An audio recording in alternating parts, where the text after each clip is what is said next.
Tere! Loen siin oma piibliraamatut ja jään ühe kirjakoha juures päris peatuma. 1. Korintuse 11. peatükk. 1. sajandil Paulus kirjutab korintlastele nii. Võtke mind eeskujuks, nagu mina võtan Kristuse. Ma kiidan teid, vennad, et te mind igati meeles peate ja hoiate pärimusi nõnda, nagu ma nad teile andsin. Aga ma tahan, et te teaksite, Kristus on iga mehe pea, aga mees on naise pea ja Jumal on Kristuse pea. Iga mees, kes kaetud peaga palvetab või prohvetlikult kõneleb, häbistab oma pead. Ja iga naine, kes paljapäi palvetab või prohvetlikult kõneleb, häbistab oma pead. Sest see on otse nõnda, nagu läks ta paljaks pöötu. Kui naine ei katta oma pead, siis ta lasku ka oma juuksed maha lõigata. Kui aga naisel on häbiks lasta juuksid lõigata või pead paljaks pügada, siis ta katku oma pea kinni. Ausalt öeldes tekitab väga palju segadust, arusaamatuid küsimusi ja mul on väga hea meel, et just neid küsimusi on uurinud oma hiljuti kaitsud doktoritöös Alder Nõmmik. Tere tulemast meie vestlusse täna siia. Tere ja aitäh. Ja ma kohe esmaks küsikski seda, et sa oled kirjutanud paksu doktoritöö uuringu selle sama teksti lõigu peale. Mida sa avastasid? Ma avastasin väga palju, et kui ma alustasin selle teksti uurimist, siis mind kõige rohkem võib-olla painas see, kui palju erinevaid arusaamisi sellest tekstist on. Ja ma tahtsin teada, et miks me ei suuda jõuda kokkuleppele, millest see tekst räägib. Ja mida rohkem ma hakkasin lugema, seda huvitavamaks see tekst minu jaoks muutus, sest ma õppisin hästi palju tollaegse kultuuri kohta ja lõpuks ma ei saan aru, et see tekst kõnetab tollaegset kultuuri ja see avastus minu jaoks oli siis võib-olla kõige põhjapanevam kogu selle doktoritöö juures.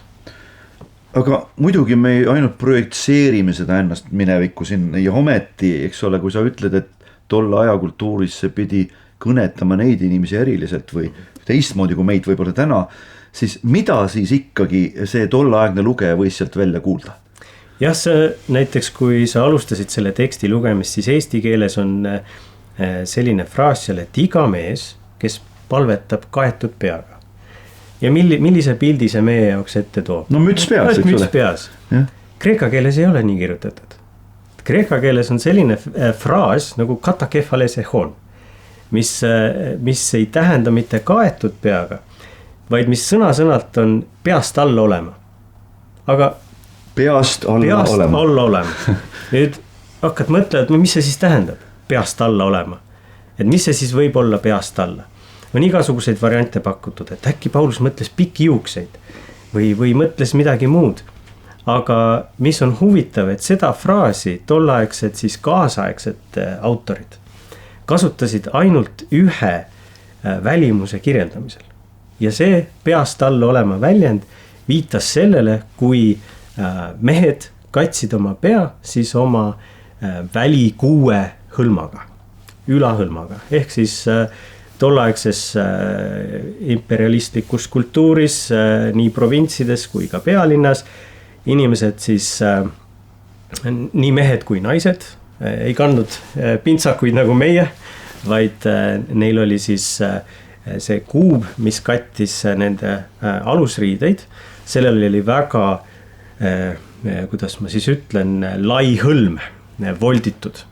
Ja see oli väga mugav, kui oli vihma sadas, päike paistis palavalt, siis visati see mõnusalt. Umbes nagu kapuuts või midagi niisugust. Nagu kapuuts, just see on väga hea väljend. Aga nüüd, mis roomlastel oli siis hästi huvitav komme, oli see, et nemad siis, nendel oli traditsioon, mille juured juba siis viidi kaugesse mütoloogilisse minevikku, nende esiisa Aenase juurde, et see traditsioon oli, et kui sa palvetad, siis sa paned austusest jumalate vastu selle hõlma oma pea peale. Ja samamoodi, kui sa otsid jumalikku juhatust, roomlastel oli siis kombeks otsida jumalikku juhatust eriliselt linde vaadeldes. Et vaatasid, kuidas linnud nokkisid teri, siis olid seal spetsiaalsed preestrid, kes jälgisid linde taevas ja kui oli vaja teha otsus näiteks sõja kohta või midagi sellist, siis nad jaotasid selle taeva 4, vaatasid, kust lind tuleb. Siis selle järgi otsustasid, kas minna sõtta või mitte või muud ülesanded. Ja ka sel ajal pandi rituaalselt peakatte endale peale. Ja sellist välimust on kirjeldatud just selle sama fraasiga, peast all olema. Aga roomlastel oli veel üks väga huvitav komme ja see oli seotud siis sotsiaalsusega, mitte jumalatega, vaid siis sotsiaalse hierarhiaga. Et kui mehel juhtus olema siis see hõlm pea peal, et ta tegi oma päevaseid asju ja ta kohtas kedagi, kes oli temast hierarhilises mõttes kõrgemal kohal, siis tema pidi selle peakatte ära võtma. Ehk siis need 2 kommet, roomlaste kommet, olen mina siis leidnud, ongi selle teksti põhifookuses. Ehk siis rituaalne peakatmine mantli hõlmaga, palvetamise ja siis võib öelda ennustamise ajal ja nii-öelda siis rituaalne pea paljastamine selle inimese ees, kes on sinust sinu nii-öelda sotsiaalne ülemus või hierarhias kõrgemal kohal. Eks ole, Korintuse linn oli väga paganlik linn, et juudi sünagoog seal küll oli, nagu me teame, aga tegelikult enamus inimesi elasid nagu sellist väga paganlike kommete järgi, seal on eks ole, seal ülalinnas teab, mis kõik toimus.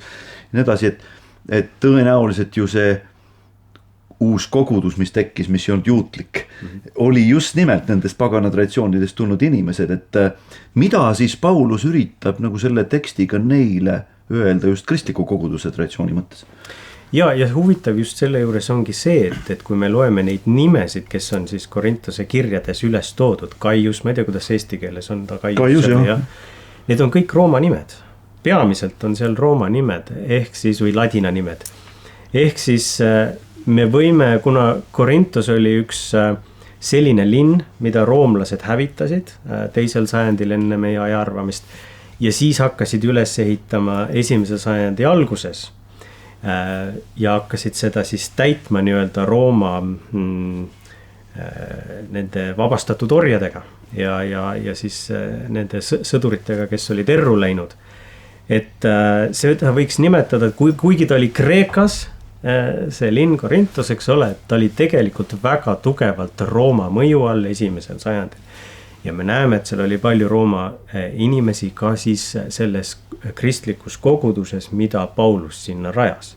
Ehk siis mida mina olen mõelnud nende faktide põhjal on see, et tõenäoliselt Korintuse varakristlikus koguduses tekkiski konflikt erinevate siis, sa küll ütlesid paganad, aga ka paganad on eraldi, eks ole, seal on kreeklased, seal on roomlased, seal on veel erinevate kultuuride esindajad ja juudid. Ja lihtsalt see konflikt tekkiski selle põhjal, minu hüpotees on, et mõned roomlased alustasid siis või jätkasid siis oma kombeid ka kristlikus kogukonnas. Tulid palvetama ja panid peakatte peale. Ja see ei olnud ainult mitte siis märk sellest, et ma olen roomlane, see näitas seda, et ma olen teistest parem. Mina kuulun vot sellesse kogukonda, ehk siis ma olen impeeriumi, ma olen kodanik, impeerium on minu.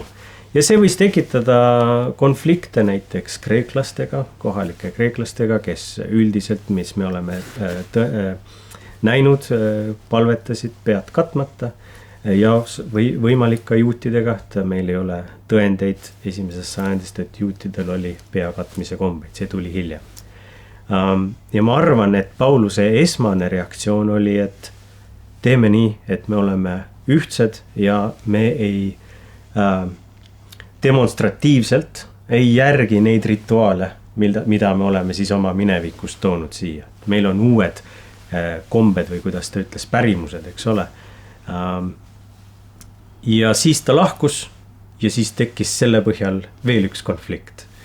Ja minu hüpotees on, et kui Paulus lahkus ja oli selle nõuande andnud, siis osad roomlased otsustasid, et kui Paulus on keelanud neil palvetada ilma pead katmata, siis just nimelt seda kuue hõlmaga, siis ühtsuse nimel võiks teha nii, et mitte keegi ei kanna mitte midagi pea peal. Et kõik on palja peaga, kui palvetavad ja kui nad profeteerivad. Aga see tekitas probleeme siis just nimelt naiste seas ja võib-olla teiste kultuuride seas eriti, kus siis naised, me teame, kandsid rohkem asju peas, mitte ainult, ütleme, peakatteid, vaid seal olid ka ehted, kui juuksed pandi lokkideks kokku või tehti mingi soeng, siis olid seal need nii-öelda juuksepaelad, sõelad, kõik sellised asjad, et näiteks kas või Korintusest on leitud hästi palju neid juukse, sellised pins on siis nõel jah, just, et juukse nõelu on hästi palju leitud ja et minu nägemus on, et mis siis Korintuse algkristlikus koguduses juhtus, oligi see, et osad siis otsustasid, et kui meie ei või, siis mitte keegi ei või ja kõigil tuleb pea paljaks teha. Ja Paulus reageerib sellele, et mitte ühtsus, mitte ühetaolisus ei ole see, mida me tahame saavutada, vaid ühtsust, kus erinevad kultuurid tulevad kokku.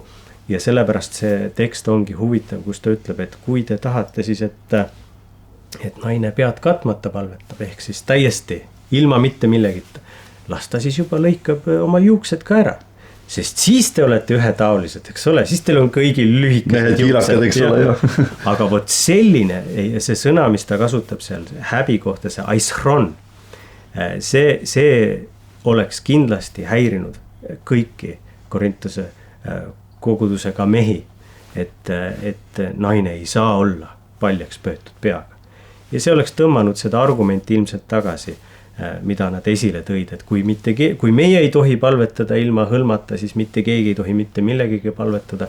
See oleks pannud sellise põntsu, et kui te tahate ühetaolisust, olge siis kõik ühesuguste soengutega, mehed ja naised.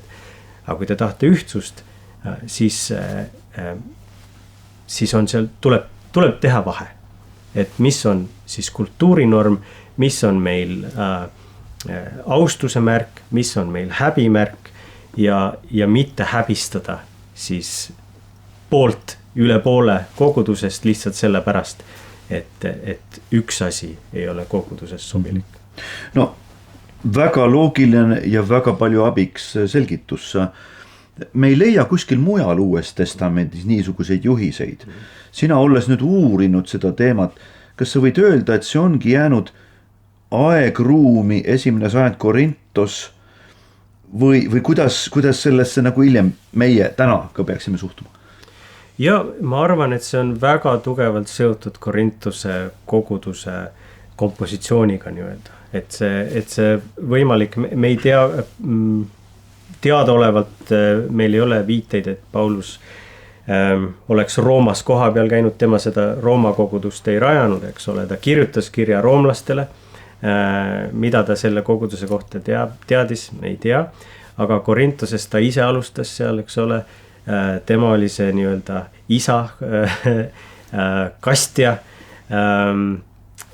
rajaja ja oli seal üsna pikka aega, mis võimaldas tal seda dünaamikat näha paremini, mis võimaldas tal võib-olla anda juhiseid koha peal rohkem ja nende juhiste tõttu me teame, et Korintuse kogudus oli väga konfliktne kogudus. Seal oli palju selliseid hõõrumisi ka Pauluse suhtes. Teine Korintuse kiri näitab, et Paulus oli täitsa endast väljas, et tema nii-öelda siis need inimesed, kelle eest tema oli võidelnud, ei väärtustanud tema siis apostellikkust isegi. Just, see on väga hea sõna, et tema apostellikkust, et ta pidi ennast kaitsma ja isegi tõestama, nagu teise Korintuse kirjas näeb.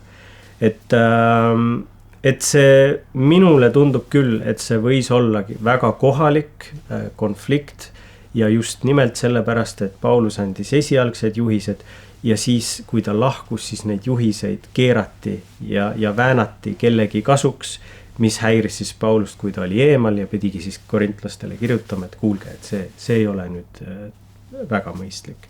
Et me ei näe, et kuskil teises koguduseks oleks sellise rituaalse käitumisega olnud probleem.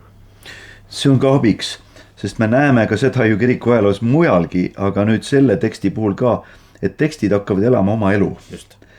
Ja võib-olla kõige drastilisem, mis minu pastoraalsest teenimistööst aastakümneid juba tagasi teelt, on üks juhtum, kus üks inimene tuli usule, naisterahvas, pereema, ja siis ühes sellises nagu usu äärmusgrupis, ma julgeks öelda, tuli lõpuks usule ka tema mees. Aga seal grupis loeti seda teksti täpselt nii, nagu täna siin ja meile. Ja ta hakkas oma naisele peale käima sundides, et see naine peaks hakkama pead katma.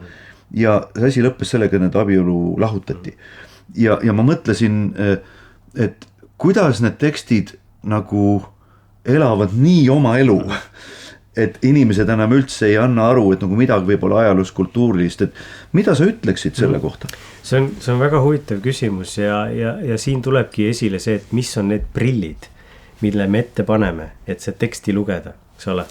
Et mis on paraku olnud siis läänemaailmas just selle tekstiga need prillid, mille kaudu on loetud. Need pandi ette siis Tertullianuse on eesti keeles Tertullianus ja siis Aleksandria Clementinus. Nende prillid olid sellised, kuna siis kristliku koguduse areng mõned sajandid peale selle rajamist käis läbi sellise askeetliku progressi, et kus askeetlikkus oli siis see pjedestaalil kõige kõrgemal kohal. Ja üks askeetlikust osa oli siis seksuaalsete teemade tabustamine ja Tertullianus ja Clemens, jah, aitäh. Nemad hirmsasti kartsid naisi ja nende jaoks oli, kui me loeme nende kirjutisi, siis nendel oleks parem, kui naised oleks võimalikult kaugel ära peidetud, et mitte mingil juhul neil ei tekiks ka üks väike patune mõte, eks ole. Ja selliste hirmudega nad tõlgendasid teksti. Ja kui sellise hirmuga lugeda seda teksti, siis võib sealt just täpselt sellise asja välja lugeda, et kõik naised peavad olema kaetud ja nii edasi, igal ajal hetkel. Ja me näeme ka moslemi traditsioonis seda väga tugevalt sees, eks ole, et naine on peaaegu süüd, et ta näeb nii kena välja. ja just, et aga mina nagu seda üldse sellest tekstist välja ei loe, et mina näen, ja siin on jällegi see, et kuidas me tõlgime ja tõlgendame, et mina näen, et probleem siin tekstis ei ole mitte, et naised peavad olema kaetud, eks ole, see ei ole käsk, vaid see käsk on meestele. Kui me loeme, siis see on nüüd kolmandas isikus käsk, eks ole, et kui te tahate, et nad oleks peast paljad, las nad siis juba pöövad ennast, eks ole.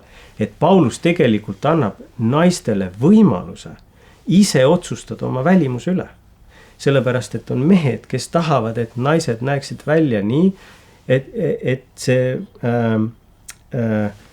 annaks neile rahu, et nüüd nemad ei tohi ühte asja teha, siis nüüd naised peavad samamoodi, eks ole, nüüd kõik võtate peast ära ja Paulus tegelikult annab selle võimaluse, eks sul 10. salm ütleb, et naisel on vägi oma pea üle.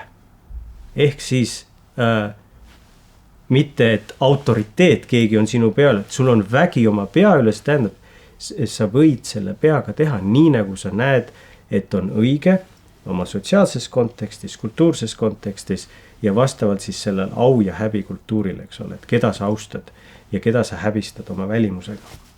Et selles kultuuri kontekstis minule tundub, et see tekst on pigem vabastav, kui vangistav. Et aga paraku läbi siis Tertullianuse ja Clemensi silmade me oleme hakanud seda teksti lugema kui vangistav. Et vot pead katma. Ei, sa võid pead katta sellepärast, et keegi tahab selle võimaluse, selle väe või selle õiguse sult ära võtta. Ma annan sulle selle õiguse tagasi. Ja võib-olla ma astuks nagu ühe korra sammuga tagasi, olles ka reisinud palju maailmas ja et on ka neid traditsioone, kristliku kultuure, kus naised teadlikult ja tahtlikult tahavad oma pead kätte, palvetavad. Ja mina näen nagu selles ka mingit pieteedi tunnet, et me ei peaks tõenäoliselt ka halvustama seda, kui keegi midagi otsustab Jumala eest teha. Fännide Sever oma mateerisse kootud palves ütleb, et ta paneb kõige paremad riided selga, kui ta läheb üksi oma kodus Jumala ette. Ta teeb seda ainult Jumalale, et miks seda nagu ka siis naeruvääristada või halvustada. Aga ma tahaksin ühe asja veel, kui me loeme seda piibli teksti edasi, sul on üks kummaline asi veel, mida Paulus ütleb. Inglite pärast nüüd tehke nii. Et kuidas sina seda teksti tõlgendad? Jah, vot selle tekstiga me võime siin tunde veel rääkida, eks ole. Aga neid tõlgendusi on väga palju. Mina näen seda siin sellisena, et Paulus ilmselt viitab siin inglitele kui nendele nii-öelda vahendajatele. Ehk siis siin on ainult 2 tegevust toodud esile. Palved ja profeteering. Hästi paljud inimesed, kes seda teksti loevad, mõtlevad, et see räägib Jumala teenistusest. Ei, see räägib 2 tegevusest, mis vanasti olid väga rituaalsed tegevused. Palvetamine ei olnud ainult Jumala teenistuse osa, see oli rituaal. Kus iganes sa olid, roomlased sa teadsid, nüüd ta palvetab. Samamoodi profeteering. Et siin on see 2 tegevust ja inglid nii Rooma kui Kreeka mütoloogias kui juudi usundis. Inglid viivad palveid ülesse ja toovad siis nii-öelda nägemust või aitavad nägemusi ja tulevikku nii-öelda siis lahti harutada, eks ole, kui mõtleme seal Danieli raamatule või kas või ilmutuse raamatule, kus inglitel on hästi suur roll selles osas ja hästi suur roll siis ka palvete nii-öelda edasikandmises, eks ole. Et mina näen siin, et Paulus viitab neile kui vahendajatele, et ka nemad on osa sellest protsessist, et kui naine, et naiselt ei saa lihtsalt, naisele ei saa lihtsalt öelda, et sa pead nii ja nii ja nii olema, sellepärast et keegi tahab, vaid et sa pead mõtlema sellele, et ka inglid on kogu selle protsessi juures, kui sa palvetad, kui sa profeteerid, et ka nendega tuleb arvestada, nende auga ja nii edasi. Väga huvitav ja tõesti võiks sellest pikalt rääkida. Mina võtan sellest tänasest vestlusest kaasa võib-olla selle mõtte, mida sa ütlesid, et mitte ühetaolisus, vaid ühtsus. Kui meid kuulab mõni noor inimene, kes võib-olla ei ole üldse enda ajaloo taustadega kursis ja loeb ikkagi seda teksti, et mida sina tahaksid talle kaasa anda? Mis on selline eluline õpetus või üks suurem põhimõte, nagu mis sellest sinu jaoks on välja koorunud? Ja ma arvan, et me jällegi rõhutaks seda täpselt sama mõtet, eks ole, et kui me anname mingile tekstile selle väe olla inspireeriv, siis me peame jälgima või analüüsima, et mis prillid need on, millega me seda teksti loeme, mis on need hirmud, mis on need valud, mis on need kogemused, mida me toome siis teksti juurde, mis mõjutab selle teksti lugemist. Et kas me oleme nagu Tertullianus, kes hirmsasti kardab naisi ja siis loeme selle pilguga seda teksti või me loeme seda mingi muu prilli, mingite muude prillidega, eks ole, et see on hästi oluline ennast analüüsida, et mida mina toon selle teksti juurde ja sealt mõeldagi sellele mõttele, mis minu jaoks on siit oluline, et mitte ühetaolisus, vaid ühtsus. Meil on mingisugune eesmärk, teie kogudusel on mingi eesmärk, see ühiselt püüdleme nende eesmärkide poole, aga see ei tähenda, et kõik peavad tegema kõiki asju ühtemoodi, et kõik peavad välja nägema ühtemoodi, et kõik peavad rääkima ühtemoodi, et kõik peavad mõtlema ühtemoodi. Meil on erinevad kogemused, meil on erinevad väärtushinnangud, kultuuritaust, kasvatus. Kõik need asjad mõjutavad meid isiklikult ja me peame arvestama, peame väärtustama neid erinevusi, mis meil on, nii soolisi erinevusi, kultuurilisi erinevusi. Need erinevused on väärtuslikud, et mitte kiskuda kõike ühtemoodi tegema, vaid väärtustama erinevusi samas püüeldes mõne ühtse eesmärgi poole. Ja mis siit tuleb välja, on ka selline ühine pühendumine Jumalale, eks ole, ja see on nagu, mis meid lõpuks ühendab. Aitäh sulle, Aldar, südamest selle väga sisuka ja väga avava, silmi avava vestluse eest. Nüüd on, ma usun, meil põhjust korra seda teksti veel vaadata ja arutleda nende küsimuste üle, mis just sinule tunduvad seal tekstis esile tulevat.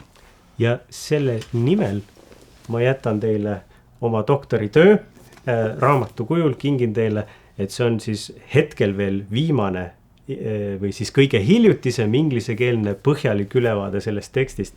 Et ma loodan, et sa leiate võimaluse seda lugeda ja saate siis midagi huvitavat. Suur tänu!